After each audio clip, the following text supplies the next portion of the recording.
From the back of Christopher Pike's wheelchair, it's the IGN Digigods. So please welcome two fuel-injected suicide machines, Wade Major and Mark Kaiser.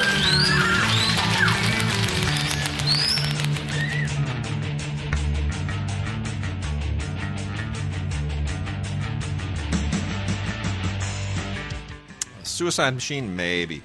Fuel injected, not so much, but we always love a Christopher Pike Star Trek reference. Corey, who sent it in?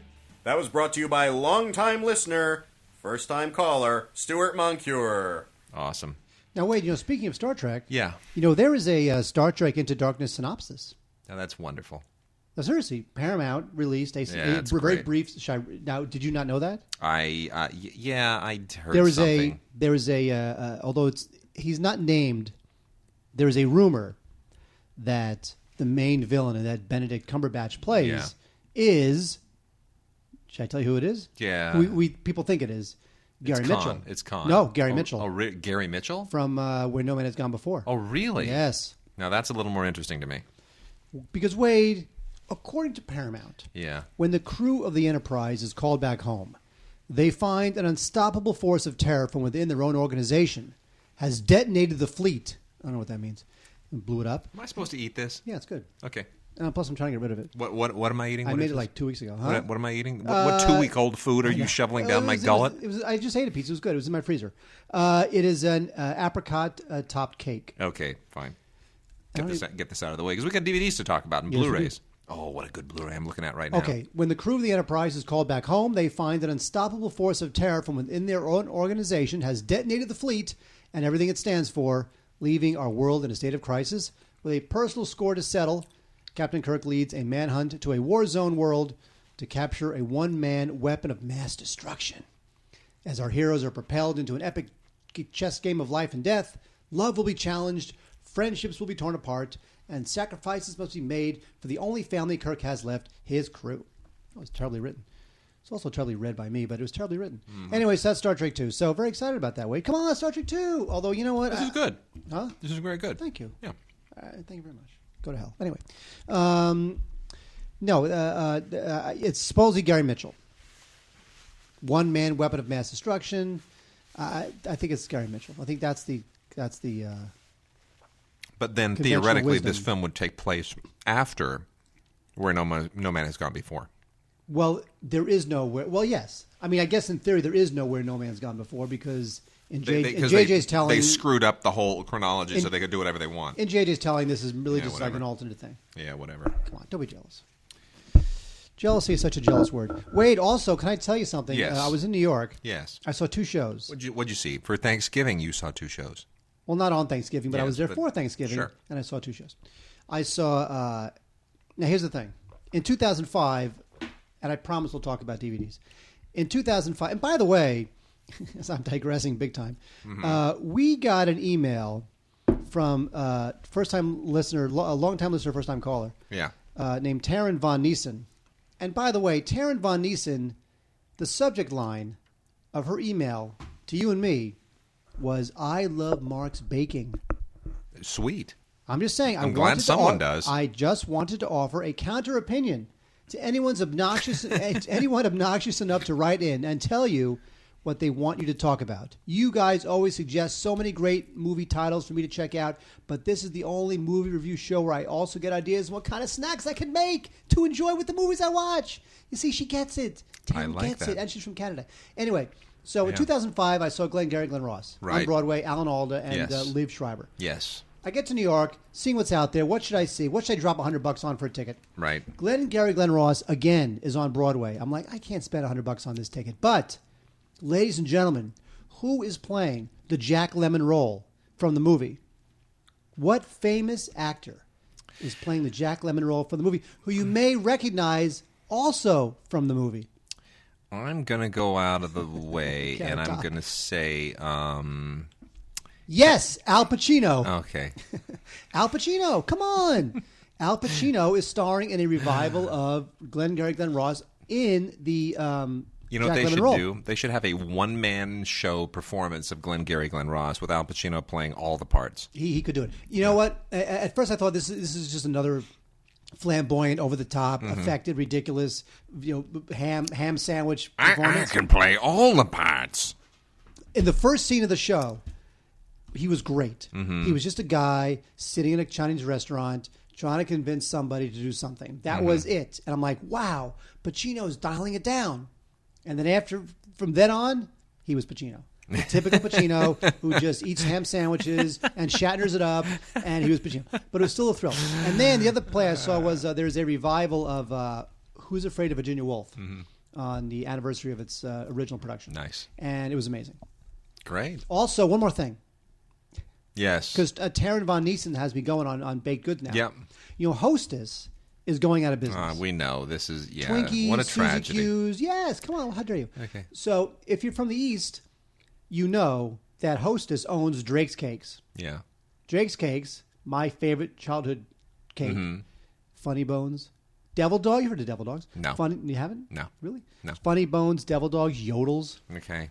So I realize I've got to stock up on Funny Bones, Devil Dogs, and Yodels. Yeah, that's great. Nobody had any Funny Bones, Devil Dogs, or Yodels. And by the way, I spent the last day of my vacation hitting up every two-bit, disgusting, crime-ridden convenience store in Queens to try to find some Devil Dogs, Funny Bones, or Yodels, and nobody had them. But it has a happy ending. Wow. Actually, it has two happy endings.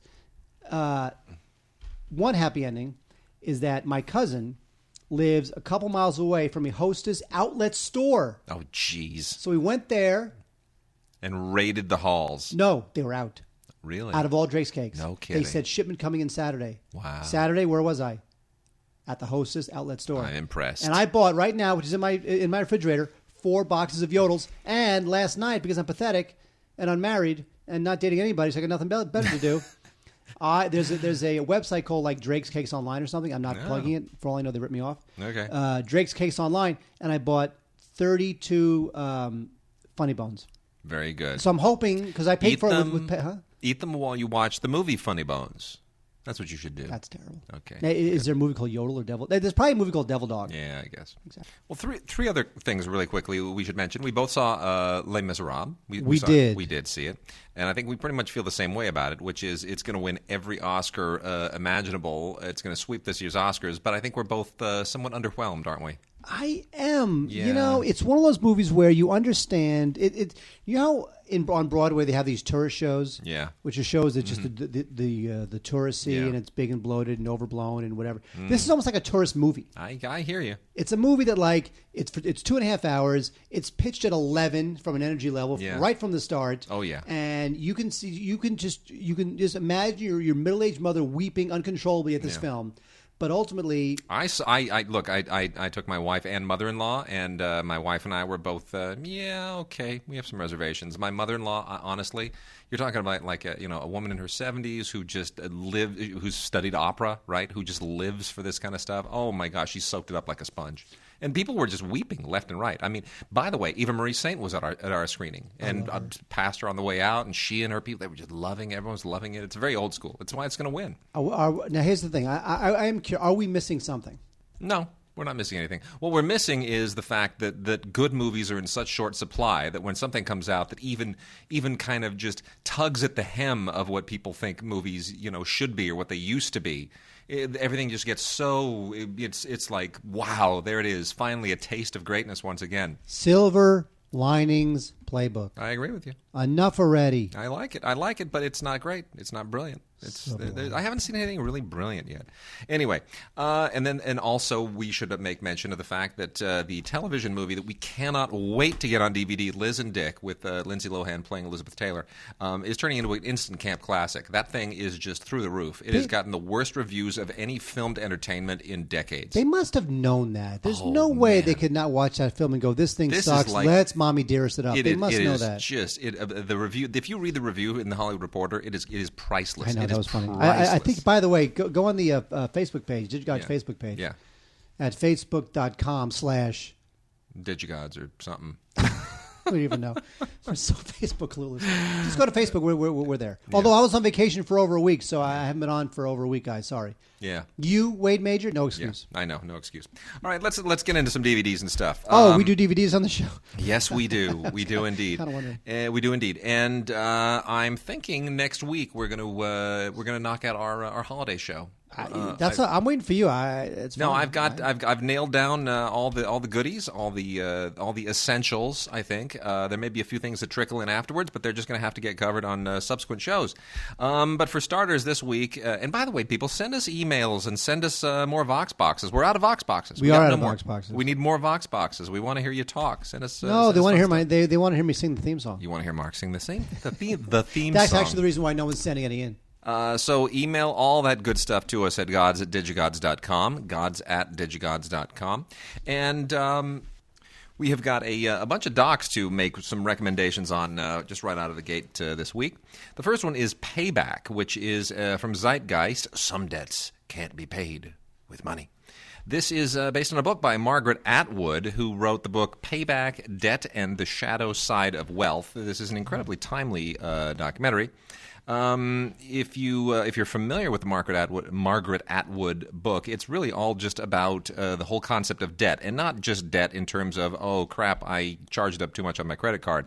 It's about the concept of consuming more than you should, more than you can pay back, not pulling your weight. It really gets into it. It sort of expands the idea of debt into all of these beyond fiscal implications, more into sociological and environmental. It's really kind of an all-encapsulating, almost existential approach to the concept. And this is a very, very sharp documentary that very nicely put together. And I got to tell you, Jennifer Beckwall, I think is how you pronounce her name, Beckwall. She previously did the movie Manufactured Landscapes and has a very kind of eclectic documentary style, and it's perfectly suited to this material. So that, I think, is very, very sharp. Good entry from Zeitgeist there. And then we haven't talked about anything from Shanachie in a while. That's Shanachie. They do a lot of kind of old archival television movies and TV series and stuff like that.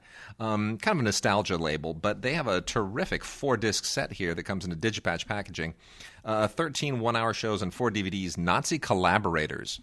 And, I'm particularly compelled by the subject just because people overlook this aspect of Hitler's, incredible war machine. Everyone thinks that it was just basically Nazis going around and ripping up Europe. Fact is, in every country that Germany invaded, and I know this because it's part of my family history, there were people who were eager to welcome them, happy to have them there, happy to jump on board.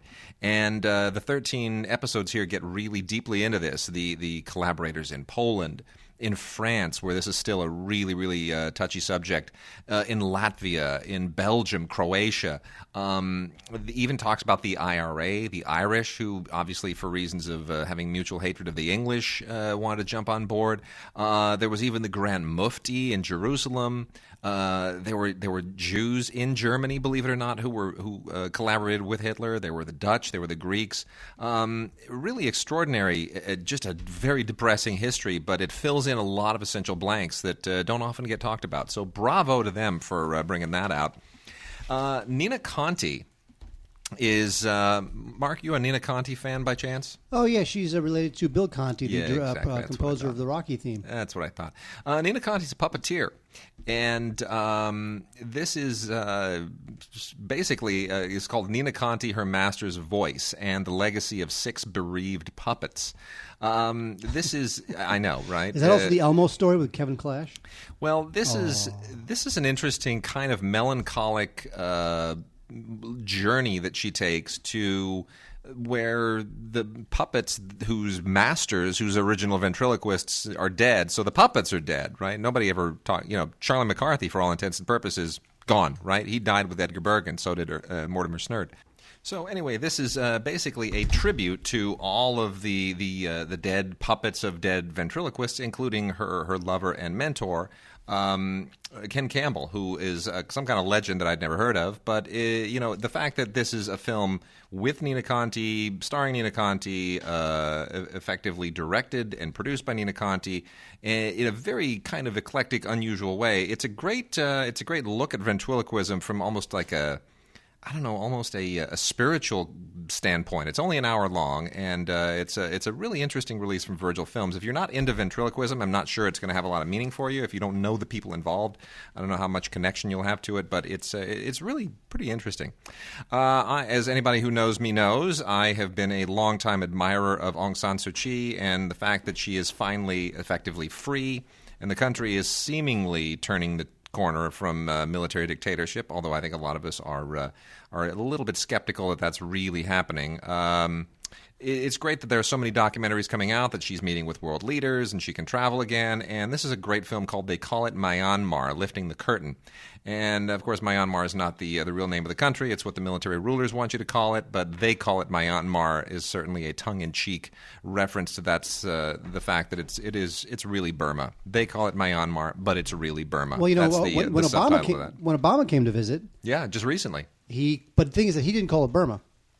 There's a going back and forth thing on that, but it's State Department policy to call it Burma, and I think that's a good thing. Anyway, this is wonderful. This is made over a 3-year period that this film was shot, kind of under the radar, and it really is just a beautiful tribute from Docurama, and really first rate. So. Excellent film, and it's I don't think you can sort of put this all on one person's shoulder. Robert H. Lieberman is technically the director and guy who put it all together, but he had a lot of great collaborators here, and they really did a wonderful job. Real quickly on the remainder of the documentaries. We've got The Invisible War, which is also from Docurama. This is Kirby Dick's latest film. Kirby Dick, of course, made This Film Is Not Yet Rated, which is absolutely outstanding dissection of the horrible, miserable rating system. His new film, The Invisible War, is not quite so fun. This is a big deal at Sundance and was about the cover-up of rape in the U.S. military, and it's really depressing, but it needs to be seen. It's very important. Khodorovsky is a documentary about this. It's not just about Khodorovsky. Mikhail Khodorovsky was one of the first oligarchs in Russia to sort of have been made a scapegoat for having become wealthy after the country liberalized after communism. And they took a lot of these oligarchs and sort of made them scapegoats and, repatriated a lot of their wealth and put them in prison on trumped-up charges. So he is kind of a symbolic figure. He was the first one of these oil company oligarchs who really kind of got shot between the temples for daring to offend the Russian state. But this is very, very good. I think it could be a little deeper, but it's a good film from Kino Lorber. Last Call at the Oasis is unbelievably depressing. This is another Docurama documentary from Jessica Yu, who previously did Breathing Lessons and a lot of other really excellent films. This is incredibly depressing because it's sort of about how water basically is going to become a scarce resource, and what we're doing to our water, and it's just there's no solution in the film. It just says we're screwed. Really well-made film, but kind of depressing. The Definitive Document of the Dead is a Roy Frumke's film that has been released on DVD from Synapse. And this is just basically a celebration of George Romero and all of his Dead films. The original 1978 documentary, Document of the Dead, was just kind of this is a kind of an updated, re-edited version of that, and it's been popular for a long, long time.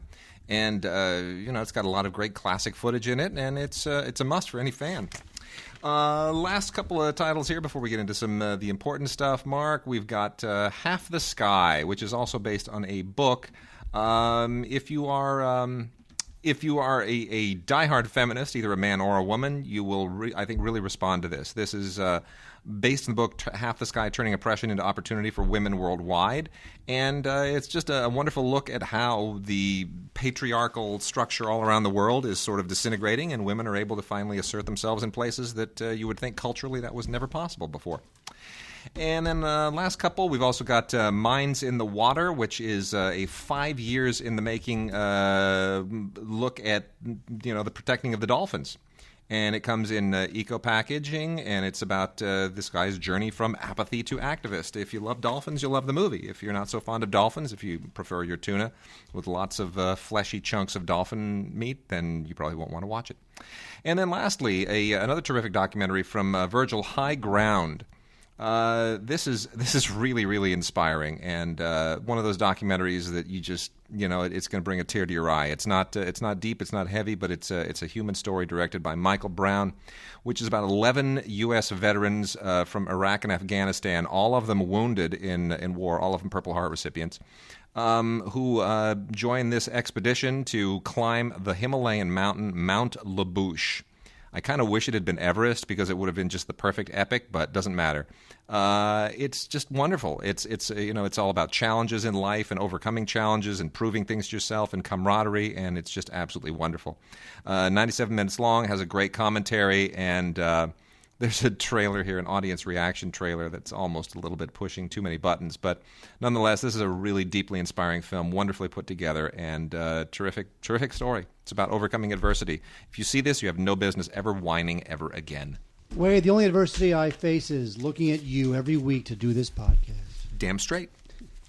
Katie with an Eye is a interesting documentary because it is its aims and its goals are very modest, and that is why it is powerful. It is about it's really just about a girl, this young Southern girl who goes to high school. Her name is Katie. Spells it with an I. Yeah.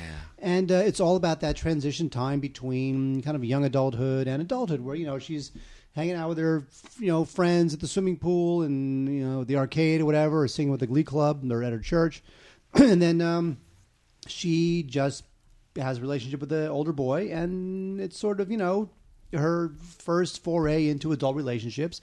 And I don't know how Robert Greene, the director, I don't know how he found her.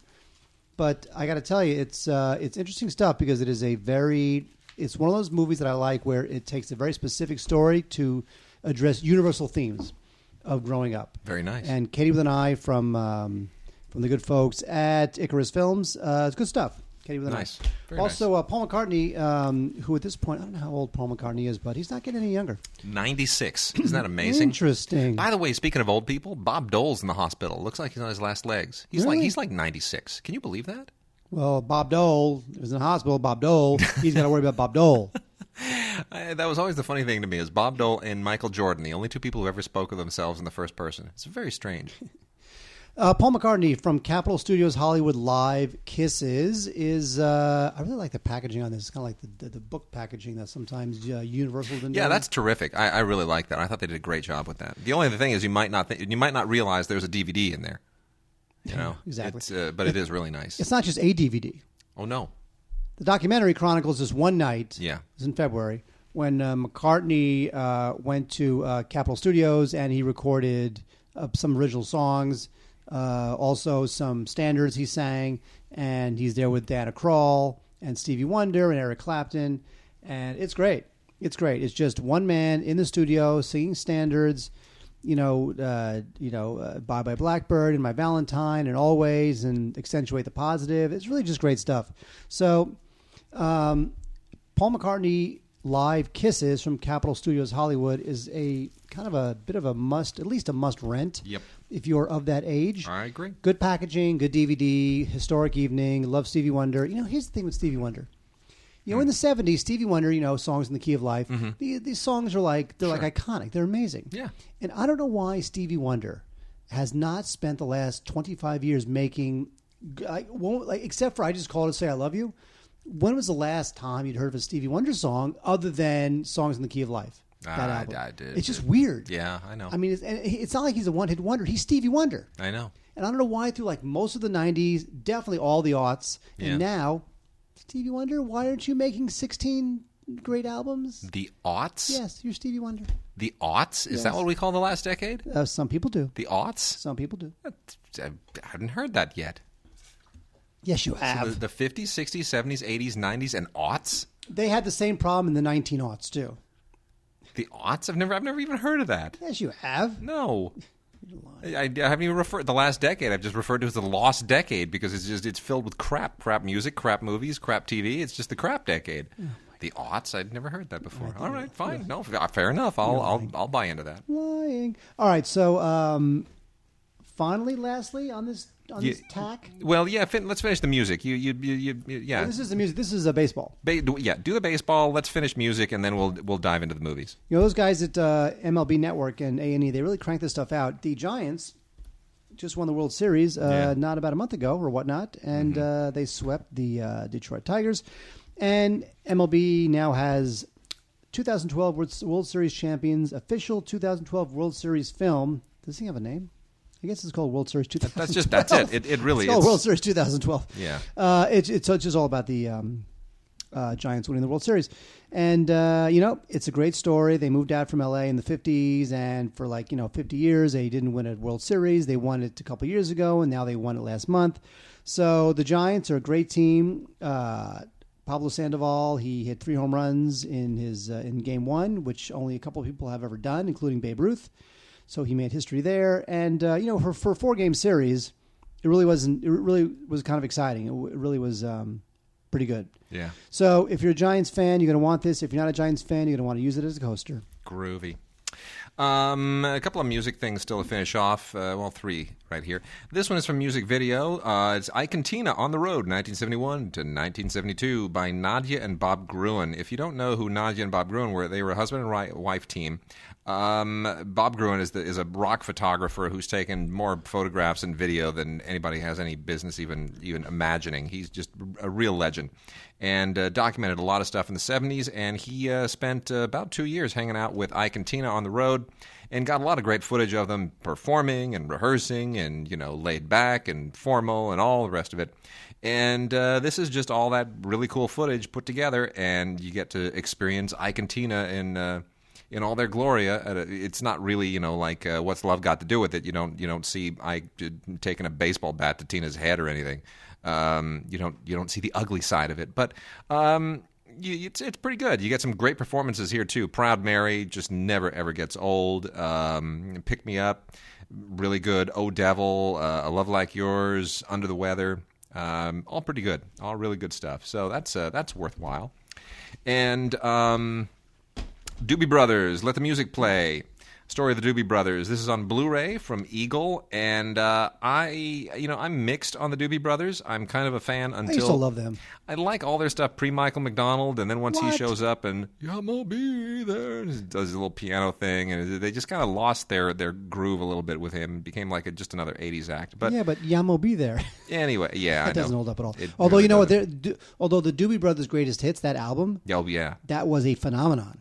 Well, anyway, when I was growing up, it's a great look back, and it's got some fantastic performance stuff on it. It's really nicely put together. It's about 2.5 hours long, and if you're a Doobie Brothers fan, if you don't mind kind of reliving all of it, going through all their history and their era, and listen to some great music, can't go wrong. It's a good Christmas gift. Wade, finally on the music front, Patti Smith live at Montreux. We talk about these Montreux Blu-rays a lot. It's the Jazz Festival. It started in 1967. It's fantastic. It's great stuff. They always get great artists, and Patti Smith is definitely one of the best. If you don't know Patti Smith, she is they call her the godmother of punk. She is great. She was a rocker. She is still around. She's a rocker. She's a poet. She's very influential. People tend to know her because she wrote the Bruce Springsteen song "Because the Night." That was hers. And but still, she also she's done other songs for other artists. Here, she sings some of her famous songs, but also does some covers like a Rolling Stone. She does do "Because the Night," which is great. She does do "People Have the Power," which is a great song. But Patti Smith is a very influential avant-garde rocker, poet, new wave pioneer, way ahead of her time, still around. She's got to be in her 60s now. So Patti Smith live in Montreux. It looks great.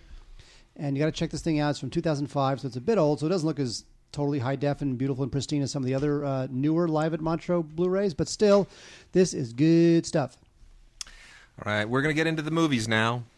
Good movies, bad movies, classic movies, more recent movies. But, Mark, we have something very, very important. A gift that has been given to us by the good people at Criterion. And a gift. They're late on it. Oh, my gosh. I've waited for this for so long. All 3.5, almost close to 4 hours of this. It's good 3.5 hours. We're talking about Michael Cimino's Heaven's Gate. This is the movie that literally did sink the second incarnation of MGM, or the third incarnation, depending on how you split it up. And, MGM it really suffered under a lot of very bloated movies on a number of occasions, but Heaven's Gate really was a catastrophe when it came out in 1980, and that was just kind of when the studio era was trying to morph into something else, into a more corporate entity, but they still didn't have the hands-on approach that perhaps they should have had. Anyway, Michael Cimino, of course, was coming off of a massive Oscar victory with The Deer Hunter. Prior to that, Cimino had not really been like an A-list guy. I mean, he'd written like Thunderbolt and Lightfoot, and he'd been kind of like an action guy. He wasn't somebody that people were looking at as an Oscar guy. It's like Michael Cimino's not going to win an Academy Award. Next thing you know, The Deer Hunter. It's a real movie. It's an amazing movie. It's the first movie to really kind of tackle Vietnam just a few years after Vietnam formally ended, and he wins a heap of Oscars. Movie becomes a legend, and he converts all of that capital into a big bloated mess called Heaven's Gate, which, when re-edited, is amazing. I'm one of the few that really thinks that this is a film that has been so unfairly maligned. It's staggering photography. It's Vilmos Zsigmond, who, of course, just 3 years earlier had done won an Oscar for Close Encounters as well. And, look, one of the best performances you'll ever see from Christopher Walken, one of the best performances you will ever see from Chris Christopherson, some of the best work you will ever see from John Hurt or Sam Waterston, who would go on just a few years later to do The Killing Fields. I mean, this is really an extraordinary movie, and it is just beautifully done. And it's about a piece of history that people just typically ignore, the Johnson County War of 1892, which really happened. And, you've got Isabelle Huppert in this as well. It's just such a good movie. It's just such a good movie. It's a good movie, but if he didn't go so over budget and so over the schedule, then people say that this movie actually helped bring down that sort of director-driven way that Hollywood was doing business for at least the last few years during the 70s and kind of. It did. And then this is kind of the punctuation mark at the end of that 70s auteur period, because it was when it finally went off the rails. Yeah, it's a good point. It's worth also pointing out that Joseph Cotten is in this, one of his very last roles. And if this movie had not happened, you would not have Crazy Heart. You realize that. This is the movie where Jeff Bridges, who's also in the film, I mean, what a cast, for crying out loud. This is where Jeff Bridges and T-Bone Burnett really hooked up and developed that lifelong friendship and collaboration that wound up leading to the work in Crazy Heart. Yeah. So, now, and Crazy Heart won a bunch of Oscars, man. Come on, give it up. Now, we have to talk about Heaven's Gate, how long it is. There are many cuts of this film. Yes. It was cut down from 149, and this one is 216, right? Yeah, this is 216. This is Cimino's definitive 216-minute cut. It's the only version you should ever see. Yep, this is the one. By the way, this Blu-ray transfer restored by Cimino is unbelievable. Gorgeous. It's fantastic. And there's film grain all over this. I mean, this is what I love about what Criterion does. They went out of their way. They go do everything they can to make this film look just pristine and glorious and fantastic, but it still looks like film, and that's just beautiful. And by the way, it's just like the shot compositions, the vistas. I mean, it's just gorgeous. Yep. But when you watch the film, and you should watch the film, it probably might take you a couple nights because it's like 4 hours long. It's just really good. It is. It's great. I want you all to go on Google and look at a picture of Michael Cimino today. Oh my gosh, yes. I don't know what happened to that guy. He's got to be in his 60s now. I don't know what happened to him, but I do want to say this. I think he got caught in an elevator between Lana Wachowski and Tim Burton, and something from the two of them rubbed off. It's very disturbing what he's allowed himself to turn into. I don't recognize it. He is 73. He's 73 years old. Yeah, he's 73 going on punk rock. It's very strange. Of course, you guys won't see this. But wait. What? This is Michael Cimino. It's just so disturbing. You know what? He looks like one of those weird, like Miike Asian, directors. Yeah, he does. You know what he looks like? You know what he looks like? He does look a little bit like Miike. Although I have to say, he almost looks like Kim Kardashian and Michael Jackson's love child. There's something very strange. I just don't. And that was 2008. And so he was about 68 years old when he took that picture. Friggin' weird. Not a speck of gray on him. Yeah, not a speck of flesh on him either. That's right. Anyway, 2 discs here on the Blu-ray, and it's also on DVD as well. But the Blu-ray, get the Blu-ray. Forget the DVD. The Blu-ray. Oh, oh my God, get the Blu-ray. Buy a Blu-ray player for this. 5.1 sound, HD, DTS HD as well, and it's just a fantastic transfer. On the second disc, you get an illustrated audio interview with both Cimino and Joanne Corelli, who was his producer. Brand new retrospective interviews with Chris Christopherson and David Mansfield, who of course did the music, and the second AD Michael Stevenson. A demonstration on the restoration, teasers, and TV spot. It's all kind of standard stuff. But the new interviews are great and just really first rate. The movie, gosh, what a good movie! Great movie. This is pick of the week. He's a great writer. Yep. I mean, don't forget he co-wrote Magnum. He co-wrote a Dirty Harry movie. That's right. Magnum Force. Yep. With John Milius. Yep, he sure did. All right, Wade. We're going to get to the new releases. God forbid we get to something people want to hear about. Oh, jeez. I'm going out on a limb, Wade. I'm going to say it. It took a while. It took about maybe 100 minutes into this film for me to go, Men in Black 3 is not bad. Really? Yeah, it's not bad. Really? It's fine. It's fine. Oh boy. Okay. Wow. All right. Fine. Now, Had to be that way. so, did I see this with you? No, you didn't see it with me because it took me about 15 minutes to go. Ooh, this is in trouble.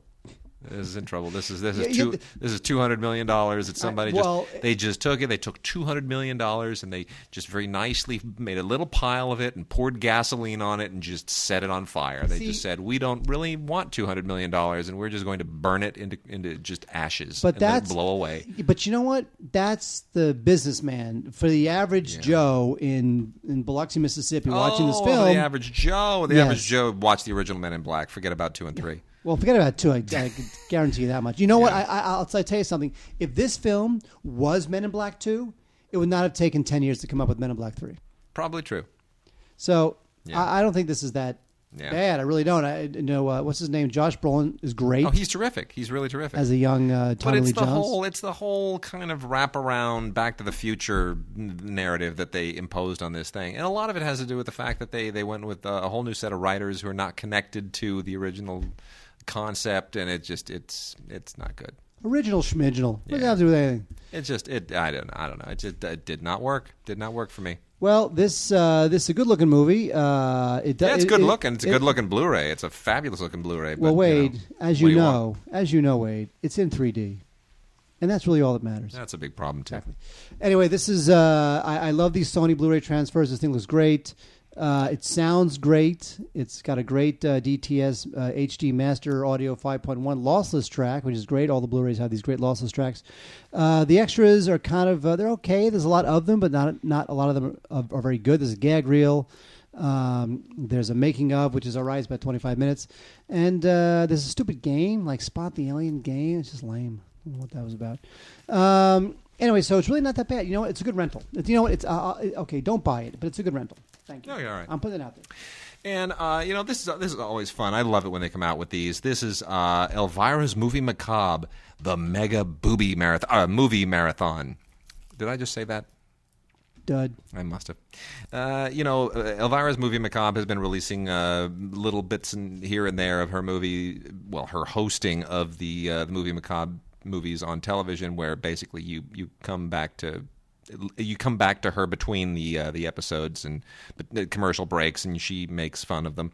All of stuff, by the way, we should point out that whole routine was originated by Vampira, and that there was a lawsuit, actually, that Vampira lost. And we do want to pay tribute to Vampira because our good friend Ray Green, who I did the Schlock documentary with, Ray has a new documentary, Vampira and Me, which he spent quite a number of years on, and it kind of dovetails a little bit from Schlock because we had interviewed Mila Nurmi for Schlock, and Ray had known her for a number of years, and after she passed away, decided he wanted to pay tribute to her, and he has done an amazing job with Vampira and Me. We will certainly talk about it when it shows up on DVD at some point, but keep your eyes open. It's hit a few festivals, and we should have Ray on as a guest on the show when that happens. That'd be great. But anyway, Elvira, I still love Elvira, even though she really did rip it all off from Vampira. And the movie Macabre show was great. I grew up with it. And there are 12 movies here, so if you've been tiring of how they've been slowly trickling them out, you could get this thing and pack all 12 terrific schlocky movies in here. You've got Night of the Living Dead, and I Eat Your Skin, and Werewolf of Washington, The Terror, Tormented, The Brain That Wouldn't Die, Lady Frankenstein. There's a lot of great stuff here. It's really fun. And there's a few extras and bonuses, but really ultimately it's just all about it's about boobs. That's really what matters. David Cronenberg, he of the Fly and Scanners and I don't know. He does movies, Wade.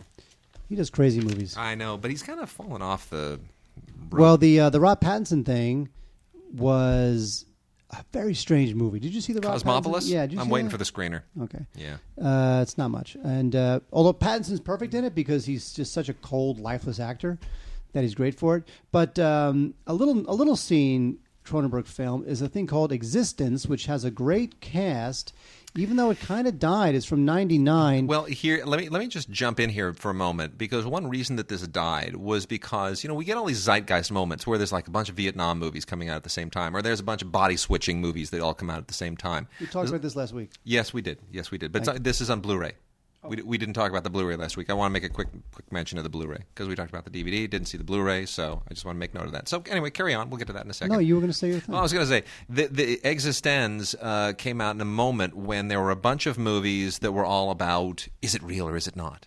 Like this, the perception dilemma, and the only one that really clicked for anybody was The Matrix. I mean, this was right on the heels of The Matrix.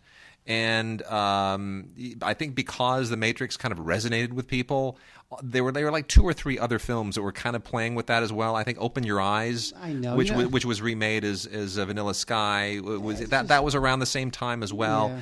And Matrix was it got the whole it really lit that fuse. And eXistenZ is so weird and it's so odd and it takes such a bizarre twist on the whole thing. I don't think people really connected to it. Well, like most Cronenberg films, they tend to be very dark and very dense and very, very of a piece with the sensibility of the director. He's making the movie he wants to make, and if you buy it, great. If you're into it, great. But he's not going to dumb it down for anybody. And eXistenZ is very much a puzzle film, and it's a difficult film, and it's got ambitions philosophically, intellectually, and I appreciate that. But I just think it doesn't come together as much as a lot of his other films, previous films. And what I don't like too is that I have to say that when like the internet started like becoming real, like a real thing. Yeah. You could just sense these Hollywood studio heads going, this internet thing, it's going to catch on. Someone call Sandy Bullock and do a movie called The Net. Oh, these cell phones are really catching on. Mm-hmm. So Larry Cohen should do a movie called Cellular. Yeah, there you go. Because all these kids love it just seemed like they were jumping on a technological bandwagon. Phone booth. Oh, phone booth. No one uses a phone booth anymore. Mm-hmm. Let's do a film called Phone Booth. Mm-hmm. And this is one of those virtual reality games are popular now. Yeah. Let's do a film about virtual reality. Uh-huh. And it's just a fad. Because if you watch this film now, you're like, virtual reality what? We're PlayStation 3 now. There's no virtual. What does that mean? This thing doesn't hold up. Nope, I agree. I agree completely. The other thing that we're going to talk about real quickly here, Dark Horse, the Todd Solondz film, which we did cover last week. We did not have it on Blu-ray at the time. It's very good. Like it. Yeah, and it's okay. I'm less thrilled on it, but here's the thing: we got a Blu-ray of it. And I'm surprised at how good the Blu-ray looks. Todd is not known for making visually kind of arresting films. He's not known for having, the kind of cinematographic patience that it takes to sort of make a movie look like, say, Heaven's Gate. But you know what? This is actually, I'm impressed. He really, it's a better looking film than a lot of things he's done in a while. And Happiness is probably the last time I thought something really had kind of a visual schematic that was anything close to being really kind of, really indelible. But this is not bad. Not bad. So, I think I'm a little bit lower on it than you are. But Christopher Walken and his hair, fantastic. Got to tell you, fantastic. Dick Tracy was a popular cereal back in the 30s. And, really? Yeah, with milk. And it was fortified with the 18 essential vitamins and minerals. Why do I try? Why do I even go there? Anyway, VCI has released, we got 2 titles here. We got the original 15 episodes of the Dick Tracy serial from 1937, not the breakfast serial, the movie serial. That's 5 hours of heart-stopping black and white, low-budget detective action. And look, it's like any other serial at the time. It's low-key stuff, and it's not very. It's good if you're like a 15-year-old boy or a 13-year-old boy. This is like the original fanboy material. We've all seen this stuff, kind of, and we make fun of it a little bit. But it doesn't really hold up. But there's a nostalgia factor.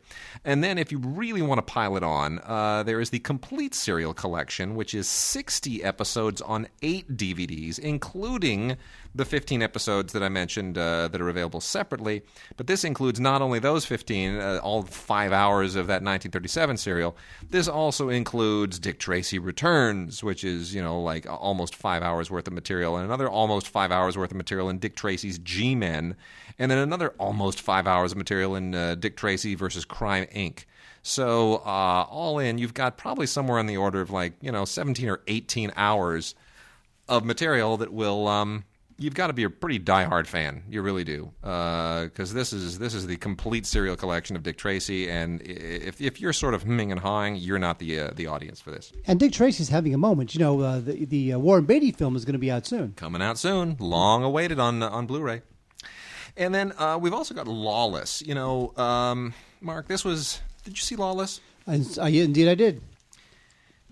Tell me, is it just my bias against Shia LaBeouf, or did this film just really not work? Oh, Wade.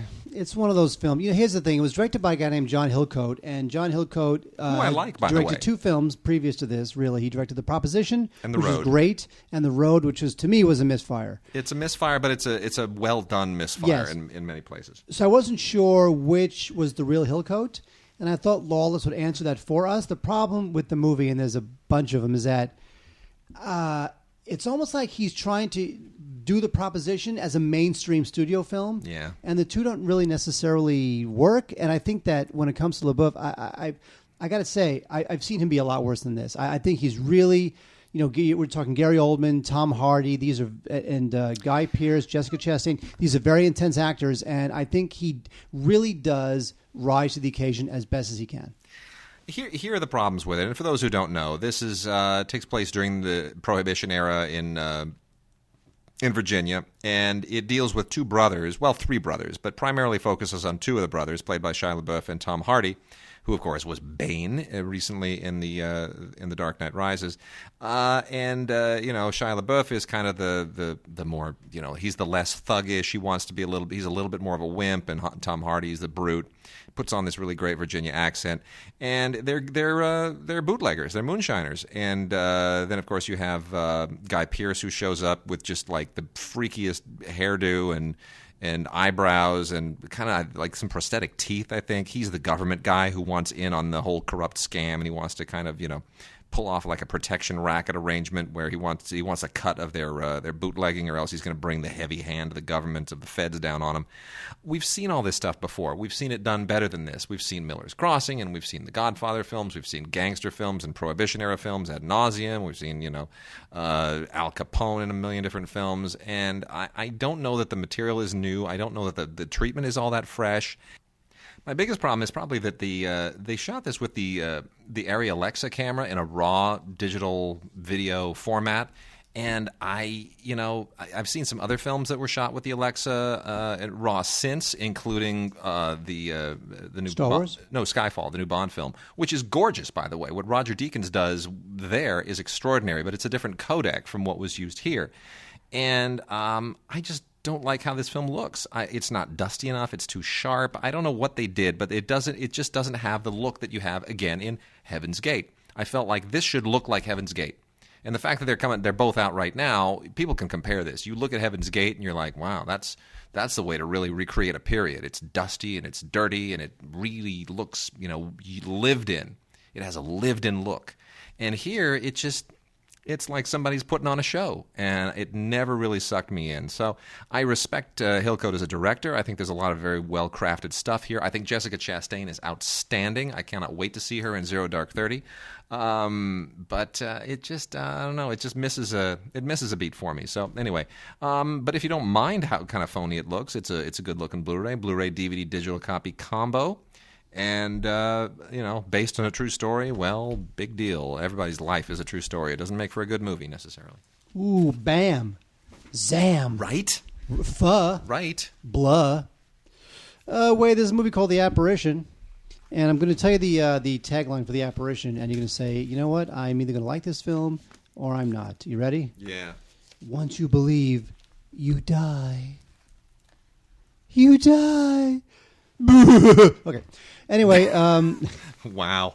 Okay. Anyway, Ashley Greene and Sebastian Stan play this young couple, and they're in there's a haunted, like a ghost or a presence that was conjured up during this experiment, this college experiment, and this ghost or this thing, this creature feeds on their fear. Just stop it. Just stop it. Make it stop. Make it go away. It really is terrible. You know what? It's got to be better than The Collection, which I had the great misfortune of seeing at that bizarre kind of cast and crew radio giveaway press screening thing yesterday. Well, this was directed by a guy. It's directed by a guy named Todd Lincoln, making his directing debut. And I got to tell you, I mean, I know that there is an unending appetite for like low budget, just creepy crawler films and torture porn movies, but even considering how low the bar is set, I cannot see this guy working again as a director. I mean, this stuff is just terrible. All righty. Let's get into some animated stuff, shall we? Mark, a lot of people have taken me to task for not being a gigantic fan of Adventure Time, for finding it creepy and disturbing, and the fact that it gives me nightmares, and they have urged me, many listeners have urged me, to give the show a second chance. Adventure Time's really clever. A lot of friends, I got some friends up in Seattle that said, they've got kids, and they go, like, we love Adventure Time. I mean, let me just say, 2 friends in Seattle, parents, grown people, with young boys, and on Halloween, the parents dressed up in Adventure Time costumes. Deeply disturbing Facebook photographs. Yes, it is. I've been having nightmares ever since. So I thought, okay, fine. I know so many people and so many listeners, and they said, give it a second chance. It's a really clever show. It's great.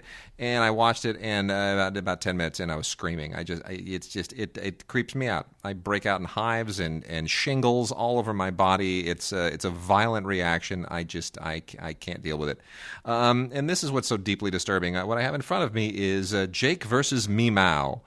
And this is a whole bunch of episodes of this creepy show in this weird little kind of a plastic gift box packaging that includes the DVD as well as a fin hat. Now, that's that little white hat. It's the creepiest thing in the world. Look at the hat, Mark. Who's going to wear that? Is some child going to put that on while they watch this? Is an adult going to put that on? Yes. It's deeply disturbing. A kid's going to watch it. Oh, come on. I guess. So anyway, you know what? I still can't get with it. But if your kids love Adventure Time and you want that hat, boy, this is a great gift. I probably should have thrown this in on the Christmas show, but I didn't want to creep myself out too much. Blu-ray of Metalocalypse. This is, we still don't get this. This is season 4 of Metalocalypse, and it is what it is. We've covered this so many times in the past, and knock yourselves out. It's a Blu-ray. It looks good. Carry on, Mark. We have a Cartoon Network show, another one called Regular Show. Wait, you gonna die here? I'm good. Okay.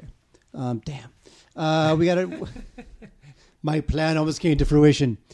We have Regular Show is a surreal little Cartoon Network number. It is about a raccoon and a blue jay, and they're groundskeepers at a park. It's one of those sorts of shows. But you know what? It's one of those shows that it's on Cartoon Network, so it seems like it's for kids, but it's more like Adult Swimmy. And I have to say, it's got some interesting vocal talent. One is it's got Mark Hamill. And get this, not only does it have Mark Hamill, but it has David Ogden Stiers from MASH. Oh, I who's loved now it. 70 years old. I love him. Anyway, this show... Not literally, but I mean, You're not in love with him. Yeah, correct. But you like him. Yes. I understand. Anyway, this thing's been on for 4 seasons, but the way Cartoon Network breaks up their seasons and orders their seasons is a little bit different. It premiered in 2010, so they say 4 seasons, but whatever. So the show's pretty good. It's definitely an acquired taste, but a lot of this Cartoon Network Adult Swim stuff is regular show. Here it comes with 16 episodes and a special feature that is not that really worth it. But, if you like that kind of stuff, regular show is pourvu. Mark, what do Snoopy, Bugs Bunny, and the Flintstones have in common? I love them all. No, seriously, what do they have in common? They're animated. I'm going to talk about all 3 of them right now.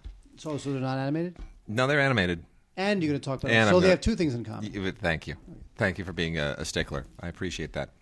Happiness is Peanuts is the new Peanuts branded collection. It's the new way that they've been approaching the Peanuts animated stuff.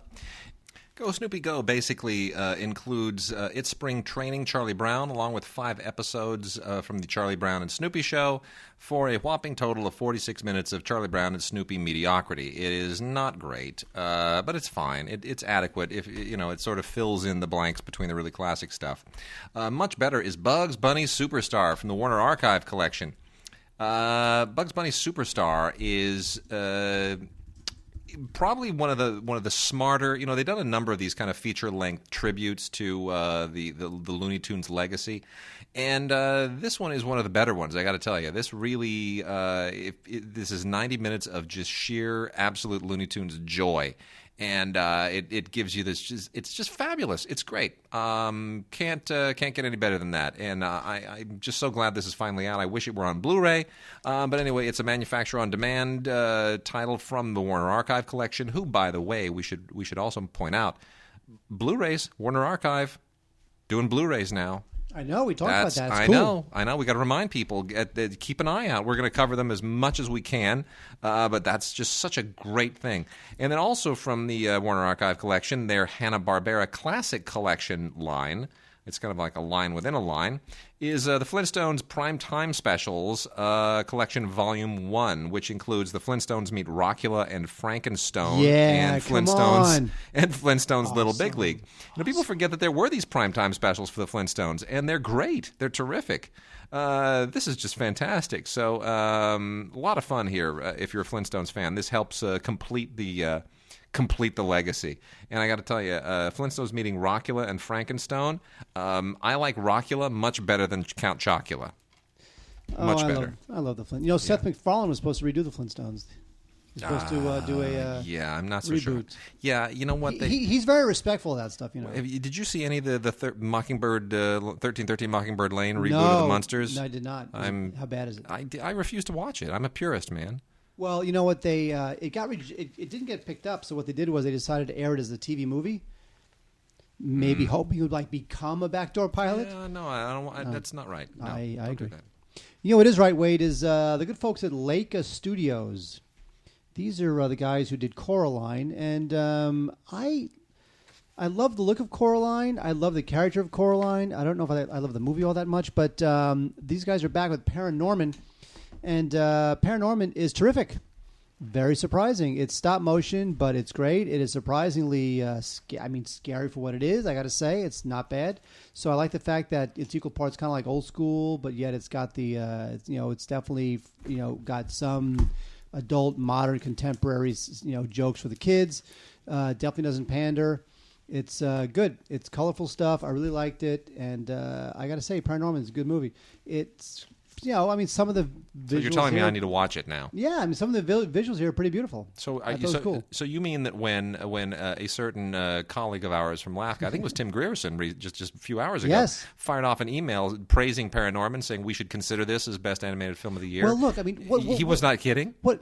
I thought that was like a joke email. No. Well, okay. If it's Silver Linings Playbook could be nominated for Best Picture and maybe even win, this could be nominated for Best Animated All Film. right, Okay. I'll give it a shot. Hang on. What else is there in the animated category this year? Those like 17 animated films that Ray recommended that come from like Eastern Europe that no one's ever heard of. and like the 3 that actually came out last year we can't vote for? I thought that was hysterical. That was very funny. I mean, Ray, of course, the same Ray Green that we're talking about who made the Vampira film. This is great. He sent an email out basically saying, don't just get seduced by all the big branding, big budget CGI animated films. There are actually hand-drawn, classically animated films that came out this year, and here are some. And he named like 7 different movies that I'd never heard of. And they're all from like Eastern European animators and some guy who animated with dirt and twigs in the Congo. I don't know. But anyway, I'll give them a chance. I just need to get screeners to see them. Speaking of, real quickly, we only have a few minutes left, so we're just going to wrap up with a few things. The Flying House Project. This is absolutely fascinating. This is Winsor McCay's 1921 film, refashioned by Bill Plimpton. And Winsor McCay, of course, is sort of like the father of great animation. Winsor McCay created Gertie the dinosaur, and he's like the godfather of film animation, more so even than Walt Disney. And this is just really, really animation history. It includes the original 1921 film, The Flying House, and then then you get the whole Bill Plimpton reconfiguration of it. And the restoration that Bill Plimpton oversaw, and I just can't even do this justice in the few minutes that we have left. But this won a number of awards, most notably the Best Animated Film at the Williamside Indie Film Festival in 2011. And if you are an animation buff, you are going to love this. I can't wait to talk to Charles Solomon about this. I'm sure he'll have wonderful things to say. Also, quickly, last few things. When horror came to Shochiku. That's spelled Shochiku. It's the oldest movie company in the world. It is Japanese. It's the oldest Japanese studio and the oldest studio, period. It's been around for like 117 years or something. It was formed in like 1894 or something. Anyway, When Horror Came to Shochiku is the 37th volume in the Eclipse series from Criterion. And it includes some of the cheesier films that Shochiku may not necessarily want to be known for. The X from Outer Space, Goke, Body Snatcher from Hell, The Living Skeleton, and Genocide. All of these are they're all birthed from the post-war 1960s era. These are all late 1960s films. They're all birthed from that same kind of Godzilla era atomic paranoia, where obviously, if you consider the fact that less than a generation prior, Japan had been bombed by 2 atomic weapons, this is what it gave birth to. And it's really, I can't say these are good films, but they're historically interesting films, and it's certainly a really noble choice for Eclipse to say we're going to preserve these for posterity and give people a chance to see them in a boxed set and make it part of the Eclipse line. And then lastly, related to that, is a Blu-ray that we just received from Echo Bridge. This is from the Miramax library, Godzilla vs. Biollante, the Super Beast Battle of the Century. Never before been on Blu-ray.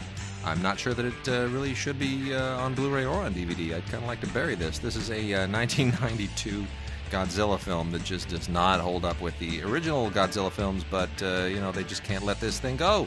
They cannot let this get. They can't. Biollante is the stupidest monster I've ever seen in the world. It's like we have to get bigger and scarier and badder and more ridiculous, and the special effects have not improved. Maybe if this thing had been made in the last few years, they'd have CGI'd it up and it would be even cheesier. I don't know. But anyway, I won't give you the whole plot of the thing because it's really just so silly. You just want to cry. But Biollante and Godzilla are kind of related in a way, and I'll leave it. They used to date. Let me just say it takes the whole concept of stem cells to an absurd level, a truly ridiculous concept. They could have done way better. But anyway, it's on Blu-ray. It's part of the Echo Bridge Miramax library. And with that, Mark, we're done. We're done, babe. We're done. Out of here. So, barring any unforeseen delays, unless somebody tells me that they've got some super crazy, awesome box set or giveaway that they need to get to us for our holiday show that's going to get to us late, we're going to do our holiday show next week. We're going to do it's mostly Christmas. All the Jewish distributors haven't gotten me any Hanukkah stuff. I always hit them up every year for this. I say, look, because the Jewish distributors are so cheap that they can only mail things out and the slowest, cheapest possible rate. So you're not getting any overnight, any 2-day delivery, 3. They're Jewish. You'll get it when you get it. I'm so glad you're Jewish, because otherwise we'd get hate mail for that. All right, with that, we are done. And what are you showing me? What is that? She was calling. Oh, yeah. Oh, well, there we go. We got to go. We got a call coming in.